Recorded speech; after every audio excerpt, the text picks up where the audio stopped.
Picture this. It's 6 a.m. Someone's phone buzzes on the nightstand. It's not an alarm. It's a payment notification. They haven't answered an email. They haven't taken a call.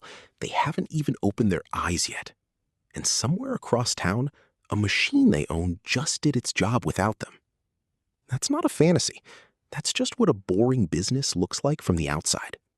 Not a startup, not a stock portfolio, not a hustle. Just a plain, unglamorous system that keeps running whether you're awake or not. I spent months pulling apart low-maintenance business models, what they cost to start, what they actually pay, and why almost nobody bothers with them, and narrowed it down to 10. If you only remember one by the end of this video, make it the last one, because it's the thread that ties every single one of these together. Let's get into it. Business 10. Static billboard space. Somewhere off a highway you drive past every week, there's a strip of land nobody thinks twice about. A fence line, a rooftop, a blank wall facing traffic. To you, it's scenery. To someone else, it's a rented sign generating $500 to $2,000 a month, paid by a company that never calls, never complains, and never needs anything from you except an invoice. The barrier isn't money. A basic structure can be built for a few $1,000s. The barrier is that almost nobody looks at empty space and sees a tenant. Here's the first pattern to watch for.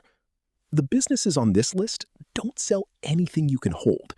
They sell access to something that was sitting there unused. Business 9, roll-off dumpster rental. Every renovation, every construction site, every clean-out needs somewhere to throw everything. That's the entire business. You buy a handful of steel containers, drop them off, and pick them up when they're full. A single dumpster on a rotating rental schedule can bring in $300 to $600 per drop, and a modest fleet of 10 or 12 units managed with one truck and one part-time driver can clear 6 figures a year. Nobody's impressed by it at a dinner party. Nobody needs to be. The container doesn't care if it's respected. It just needs to be full. Business 8. Mobile notary and loan signing services. Somewhere in your city right now, a title company is scrambling to find someone to witness a signature on a mortgage closing happening in 2 hours. That's the entire market. A certified notary who specializes in loan documents can charge $75 to $200 per appointment. And a signing agent who books 4 or 5 of those a day is quietly running a 6-figure operation from their car. The credential takes weeks, not years. The competition is thin because most people assume it's a government clerk's job, not a business. It isn't. It's a business that happens to wear a government stamp. Business 7, commercial document shredding. Every law office, medical practice, and accounting firm in the country is legally required to destroy sensitive paperwork on a schedule. Almost none of them want to do it themselves.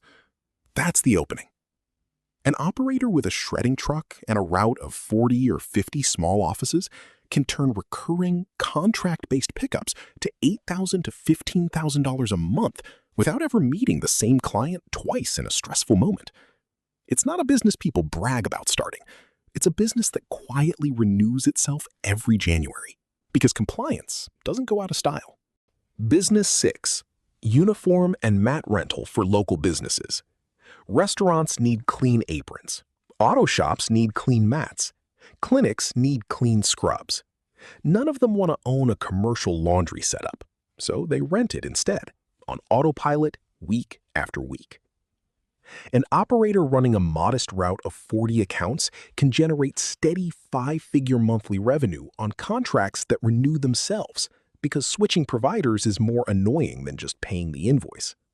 This is the business equivalent of being the wallpaper in someone else's operation, invisible and impossible to remove without a headache. Business 5, cargo container leasing. Somewhere near every port and every industrial corridor, businesses need extra storage they don't want to build. A used shipping container costs a few $1,000s and can be rented out for $150 to $300 a month for years with almost no maintenance beyond a coat of paint. An operator with 15 or 20 containers scattered across a few lots is running a business that requires, on a bad month, a single phone call. On a good month, it requires nothing at all. Business 4. Smart lock and keyless access management. Short-term rental hosts, small offices, and gyms all have the same quiet problem: keys. Lost keys, copied keys, and keys given to the wrong person. An operator who installs and remotely manages smart locks across a portfolio of properties can charge a flat monthly fee per door, often $20 to $50 per door, for something that takes minutes to set up and requires almost no physical visits after that. It's not glamorous work. Nobody posts about their lock business on social media. But once 50 doors are online, 50 people are paying you every month to solve a problem they'd rather not think about again. Business 3. Specialized pressure equipment rental for contractors. Not the tool itself, the specialization. A concrete grinder, an industrial paint sprayer, a trench digger.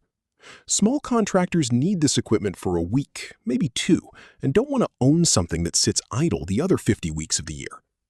An operator with a modest inventory of 5 or 6 specialized machines can charge premium day rates, because renting the right tool for a 3-week job is far cheaper than buying it outright. The equipment pays for itself within its first handful of rentals. Everything after that is closer to pure profit. Business 2. Buying a boring business instead of building one. This one is different from the rest because it's not about which business to run. It's about how you get into one. Most people assume the only way in is to start from nothing. Find the idea, build the thing, and hope it works. But a route-based cleaning business, a small laundromat, a modest storage lot, these already exist all over the country, often owned by someone in their 60s who's ready to retire and has no succession plan. Buying an existing operation with years of proven cash flow removes the riskiest part of any new venture, the part where you don't yet know if it works. It usually costs more upfront than starting from scratch. It also usually starts paying you the same month you take over.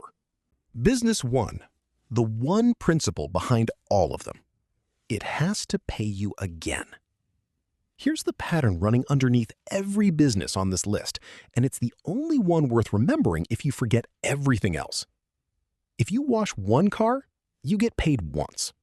If you sign a contract to wash the same fleet every month, you get paid again and again without ever having to find a new customer to replace the last one.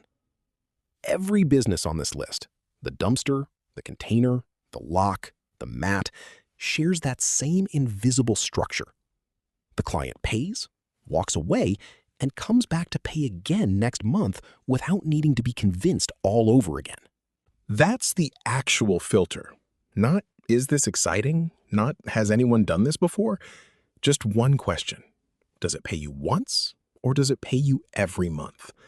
Ask that about any idea, including your own, and it quietly eliminates most of the bad ones before you waste a year on them. 2 people can start at the same age, with the same energy, chasing 2 different answers to that question. One spends years looking for the idea nobody's tried.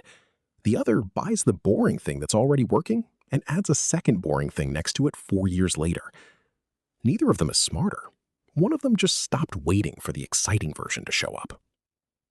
If one of these 10 surprised you, or if you've already got one of them running quietly in the background of your own life, say so in the comments. I read all of them. And if you want more of this, real numbers, real patterns, none of the hype, that's exactly what this channel is for.